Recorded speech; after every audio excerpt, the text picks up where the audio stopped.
بسم اللہ الرحمن الرحیم حامد و مصلین اما بعد۔ اللہ رب العزت نے انسانوں کو مختلف رشتوں میں پرویا۔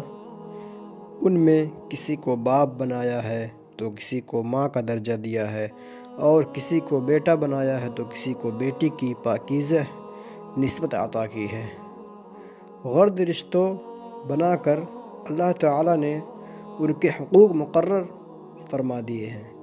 ان حقوق میں سے ہر ایک کا ادا کرنا ضروری ہے، لیکن والدین کے حق کو اللہ رب العزت نے قرآن کریم میں اپنی بندگی اور اطاعت کے فوراً ذکر فرمایا۔ یہ اس بات کی طرف اشارہ ہے کہ رشتوں میں سے سب سے بڑا حق والدین کا ہے۔ اللہ تعالیٰ نے قرآن مجید کے اندر ارشاد فرمایا، وَقَضَىٰ رَبُّكَ أَلَّا تَعْبُدُوا إِلَّا إِيَّاهُ وَبِالْوَالِدَيْنِ إِحْسَانًا۔ اس کے سوا کسی کی عبادت مت کرو اور اپنے والدین کے ساتھ حسن سلوک سے پیش آؤ۔ اگر والدین میں سے کوئی ایک یا دونوں بڑھاپے کو پہنچ جائے تو ان کو اف تک مت کہو، ان کے ساتھ ادب اور نرمی سے پیش آؤ۔ السلام علیکم۔